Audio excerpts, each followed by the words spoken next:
And Americans and Norwegians are the ones that watch my live broadcasts the most. And I say live broadcasts because I feel like the English language is suffering because of social media and people being afraid of being monetized. So you can't say certain words. So they are substituted for others, for made up words. One of such words is unalived, right? So you say, such and such was unalived, when in fact, not in fact, but in fact, what you're trying to say is he was murdered or he was killed. But usually, like if you're talking to someone that has watched too much content on TikTok, they're probably going to say unalived because they heard their favorite creator saying that, not knowing that such creator is only saying that because he or she realized when they said the correct word, murdered or killed, their content was demonetized or shadow banned. Okay. I always like to make videos when I'm walking here because I feel like it's such a dodgy area. It probably isn't, but it just feels that way. It feels like, especially like in the winter, when I could be murdered and put in somebody's trunk and seen again because it's so dark. Norway is a very safe country. And it really is. It's a very safe country. And I'm not saying that that will happen or that it's very likely to happen, but I'm just saying somebody could do that and I'd never be seen again. And it would be ironic because this city where I am right now is called Hell. For future reference, if you're watching my content, the word hell itself does not mean hell in Norwegian. It's the name of this place. The word for hell, if you're translating, if you're going to say, go to hell, right? You don't say the word hell. You use the translation in Norwegian. So you would say the word helvete. That's the word hell. So Norwegians would not name a city or a neighborhood helvete. Never, right? But this city is called Hell, which is a word. It's the name of this town, but the word hell in Norwegian, Hell, does not mean hell. I say this all the time to explain this to people, and maybe I'm not explaining it correctly, but people still seem to not understand. It's like in all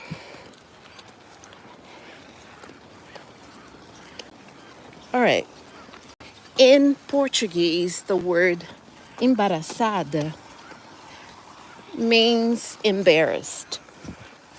There is a word in Spanish that's very similar to that one, embarazada. But it doesn't mean embarrassed. It means pregnant. So if a person says in Spanish, yo estoy embarazada, it means I am pregnant. A person says in Portuguese, eu estou embaraçada, it means I'm embarrassed. So that's the thing with the word hell. It does not mean hell in our region. There is a word Hel in our region and in vocabulary that people use in everyday language. Hell means whole, as in Whole. Like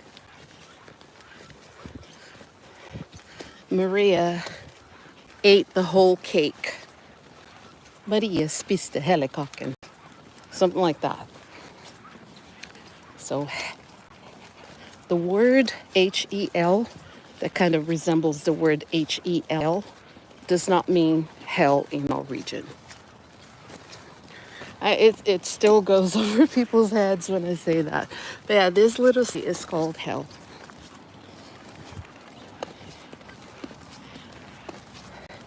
Thank God. I'm not going to have to do it right now every day.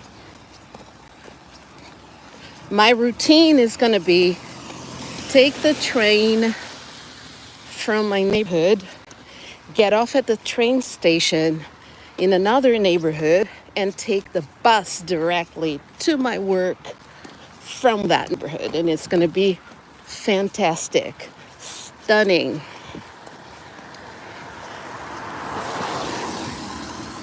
I'm doing this because I'm getting a ride from someone. And when you get a ride from someone and they say, I can pick you up here or I can pick you up there, you better say yes to that. Because it's saving you about 1,500 Norwegian kroner, which is about $150. Because that's what it would take for me to pay a cab to go somewhere as far as where I'm going, maybe even more than that. So you better just walk the mile. I don't know why I'm saying mile, I use kilometers. Walk 5 kilometers to the place where they're going to pick and say thank you.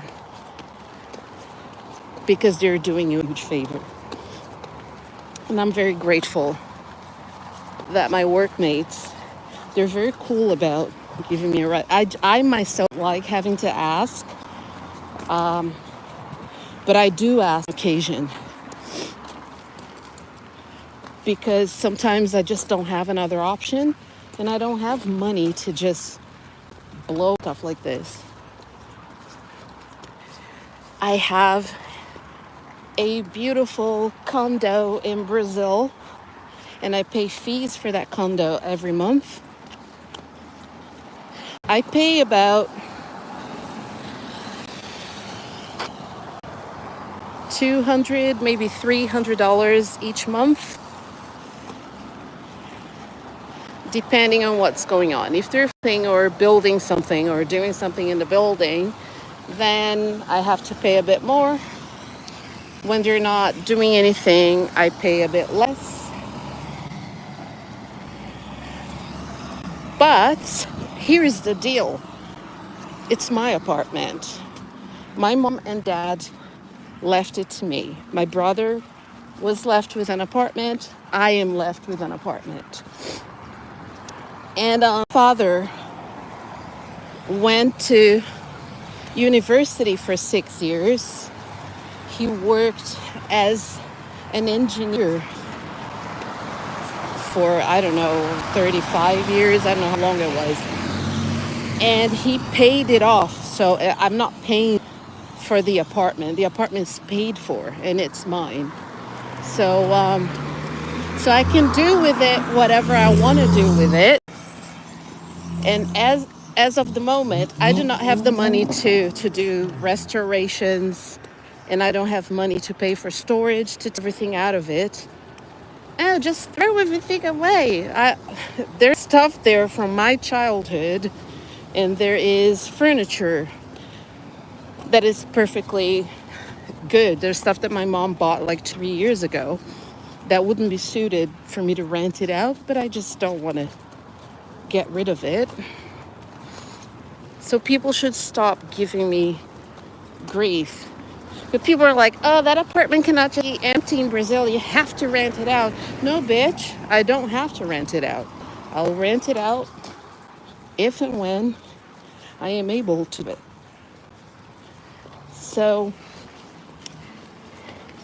that's why I can't afford expensive taxi rides, because I would rather pay the maintenance fees of this apartment that eventually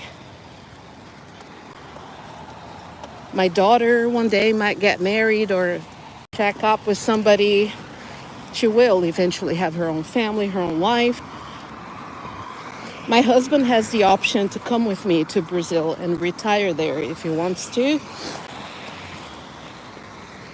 If not, then I'm going to be what's everyone's dream. I'm going to have retirement money, and I'm going to spend the winter and autumn months in Brazil and the summer and springs in Norway. So that's an investment for my future, so that I don't have to be stuck freezing my ass off for the rest of my life, you know. And I think people should understand that. My mom, that woman, loved me so very much. She annoyed me sometimes, like she stalked my social media, and she was always asking questions. Like I posted a picture of oh God, Margot Robbie. I posted a picture and I wrote something about the movie Barbie. And my mom is like, 2 kilometers. Duration 30 minutes 47 seconds. Pace 15 minutes 52 seconds per kilometer. anywho, so my mom saw that I posted this picture of Margot Robbie on my Instagram. And I don't think she read the captions. I don't know why I said we're going to watch Barbie, or isn't Margot Robbie beautiful? And I don't know what I wrote, but my mom didn't know who that was. So my mom is like, because she's always stalking my social media. So I had to, at a certain point, I blocked her from certain posts, just because I just didn't want to deal with having to explain to her, you know? It's just older people, because I know people think I'm very old. 15-year-olds will think, oh, Polly, you're so old. You don't understand. You don't know how this works. You don't know how TikTok works. You don't know how Kick works. You don't know how Twitch works. Yeah, I do. Which wasn't even called Twitch. I was on there when it was JTV, Justin TV, when Just Con started the website. So don't try to school me on that. But what I'm trying to say is that older people, the age my mom was, died at 76 years of age. Older people don't understand social media and the functions of social media. They don't understand it as an arena for people to express themselves freely. And they want to censor people like me. So my mom was kind of like that, not too much, because she loved me. So she would never be sneaky and try to tell somebody I loved, oh my God, what is Pollyanna doing? She would never do that. She would come to me and say, hey, what was that you posted? What the fuck was that? What was that? She would come to me and say that. And that was annoying. It's annoying when you're censored in any way. But it was even more annoying that it was my mom, who I loved, and I didn't want to have fights with her. I didn't want to have pointless argument, because I knew that she was obese, and she had diabetes, and she had kidney problems. She had joints that were fighting for the death. They were fighting for her to move. She could barely move properly. So my mom was not, I knew my mom was going to die. And I wanted my last years with her to be positive. Our last interactions to be positive. So what did I do? It was just easier to block her from my posts. Not from everything. She could see almost everything that I posted. But out of love for her and not wanting to fight with her, I had her blocked from certain posts. but she loved me dearly.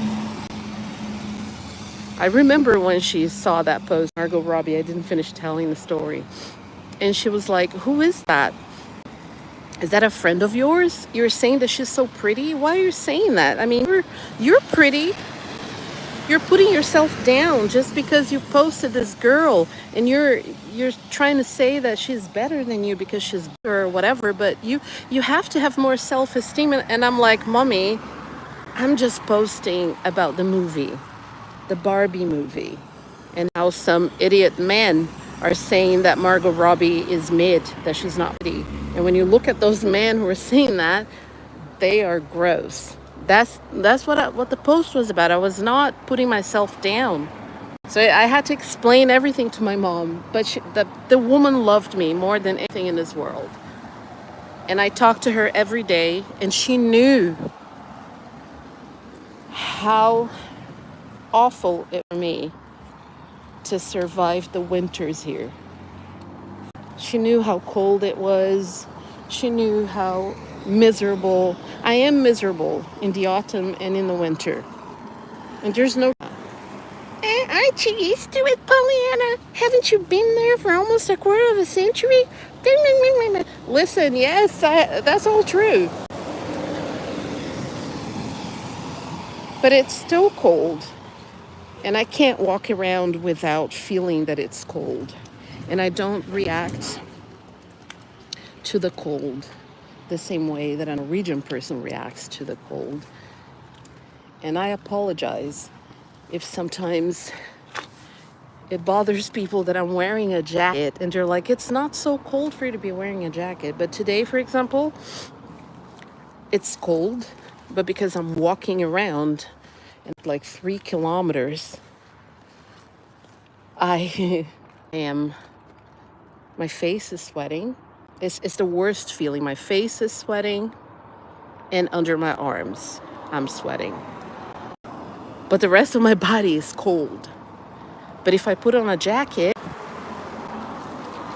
then my whole body is gonna sweat, and that sweat's gonna turn cold, and it's horrible. I'm not wearing a jacket, so I'm putting up with the most parts of my body being exposed, like my arms and my shoulders. Yeah, you'd have to experience it to understand. So my mom knew how miserable I was for the time while she was alive. I talked to her every day and I told her, listen, Mommy, I'm so cold. I'm at the bus. And I would talk to her video call after video call. I'd FaceTime her and tell her, look, Mommy, it's snowing and I'm standing here waiting for the bus. Mommy, I'm so miserable. She knew that I would like spend more time in Brazil once I retired, and she left that apartment for me to have a place to go, for me not to die in the cold. Because I told her many times, I said, Mommy, I don't want to die here. I don't want my last breath to be like breathing cold air. I want to go back to Brazil when I'm older, and that's where I want to spend the last part of my life. So I do hope, I sincerely hope, that my husband, towards the end, when like very, very, very old, that we make one last trip to Brazil where we can both be laid to rest. I hope that he wants to come with me. I've been with him for almost 30 years. Say what you will about my relationship or about my attitude, but here's what I have to say to anyone that criticizes my relationship. Have you had a relationship for almost 30 years with ups and downs that survive, with somebody that you sit on the couch to binge watch Brazilian soap operas with, somebody that you know so very well and who knows you so well, and who you have daughter, a beautiful, amazing daughter? I only have the one kid, and she's amazing. She has a high school diploma, and she's now in university. So I feel like she's succeeded in life. I feel like I did a good job with her. My husband did a good job with her. So that's our family. That's our relationship. Almost 30 years. So if you don't have that, don't be giving me advice and criticizing my relationship. But that's the whole deal. I do want to one day go to Brazil and spend, I don't know, I want to live to be 100. I kind of still want that. Even though not having my mom has made living more difficult, has made me question my future, because I had a plan with my mom. I'm going to go to Brazil and spend 3 months, at least 3 months out of the year with you once I retire. I told my mom that I had so many plans like that I was going to be with her more often than I was in the past few years. But the consolation is, if it's any consolation at all, that in almost 23 years, the time that she was alive while I was living in Norway, I saw my mom 13 times between her coming here and spending a month or 3 months here and my going to Brazil. So I had a lot of time with her. I talked to her every day on Facebook Messenger and on calls. I sent her audio messages, and I got to say goodbye to her.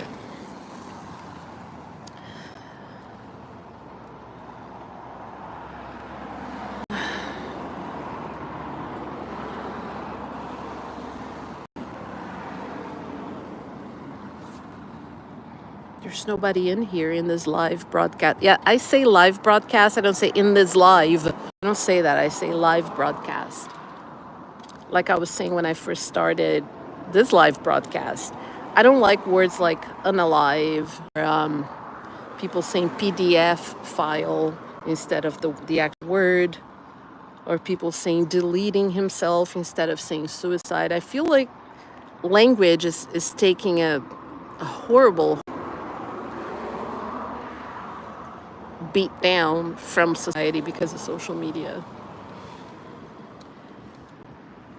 Okay, I'm gonna put this in my pocket. I think my ride's gonna be at some point soon.